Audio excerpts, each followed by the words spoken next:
I've been needing a black-suited Batman in my Mafex collection since the very beginning.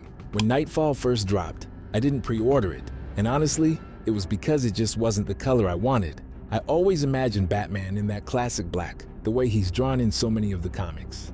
Then came the Blue Hush Batman, and wow, I thought that was it. That was the Batman from my shelf. And honestly, if you love the modern comic look, it really is a definitive Batman. I love mine. The muted blue tones are beautiful. The figure just radiates that Hush vibe, and to this day, I still admire it on my shelf.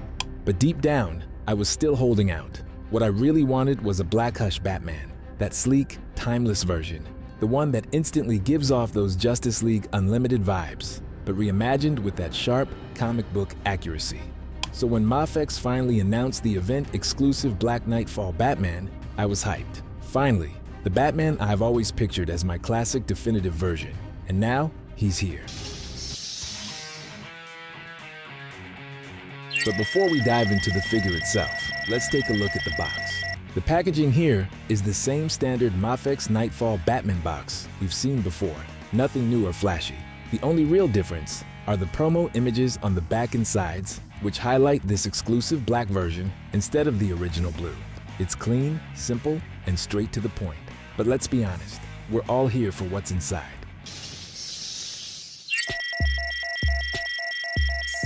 All right, let's get into the figure details. Out of the box, this guy looks absolutely fantastic. Starting from the top, he comes with a neutral, serious face by default. Basically, the same as the original blue version, just with different paint. Now, I don't know if you can see it on camera, but mine actually has these tiny white particles on the face that won't come off. It's not super noticeable on video, but in person it's kinda annoying. Honestly, I really hope Mafex steps up their QC because with prices going up, little issues like this shouldn't be happening. Moving down to the cowl, here's where I feel a little let down. I wish they had done something to set this apart from the original blue version. Like, if they weren't going to give us an extra cape, what's really the point of making this removable? It's the same setup as before, but this time, it doesn't include the extra interchangeable cowls with capes. What I really hoped for was something like the Hush version, where the cowl doesn't include the neck piece. That design lets the neck move freely and gives the figure way better articulation. Even a small update like that could have made this figure feel more unique than just being a repaint. Now, onto something I do like, the cape. They actually wired not just the edges, but also two sections in between, which gives you so much more control for posing. That's a big plus for me. The chest logo is sculpted and super clean, with sharp edges and a bold paint job. Here he is, side by side with the original. You can see the difference right away. The yellow here is richer and more vivid, while the blue version leaned lighter. Another nice touch is that the black suit version has a black outline around the logo, whereas the blue version was just solid yellow. Same with the gray on his suit. It's darker here, which makes him look more intimidating, and honestly fits Batman's personality way better. That's why I really prefer the black suit. It just feels like the Batman to me. Don't get me wrong, I love the blue too, but the black just defines him. The belt is exactly the same sculpt as before. It's not a floating piece, but the paint here is a darker, deeper yellow compared to the original. Overall, I think the paint job is fantastic. The colors pop, they grab your attention, and they give this version its own presence on the shelf. Alright, let's talk articulation. Starting from the top, the head can turn side to side, tilt a bit, and rotate all the way around. He can look down decently and look up okay, but the cowl does limit some of that movement, even though there is neck articulation in there. The shoulders have a full 360-degree rotation and a drop-down mechanism. The arms move forward and back without issue, but raising them up is where the cowl gets in the way, so you don't get the full range. He's got a bicep swivel, double-jointed elbows, and ball-hinged wrists. Moving to the torso, the diaphragm rotates nicely, and so does the waist. The ab crunch works well going forward, though he can't lean back too far. For the legs, he's got a drop-down system and a thigh swivel. He can kick forward this far, back pretty good, and he can spread out about this much. Knees are double-jointed, and the ankles move up and down, with a rocker for side-to-side movement, plus a toe hinge to finish it off. Overall, it's a solid range of articulation, enough to get him into those iconic Nightfall poses.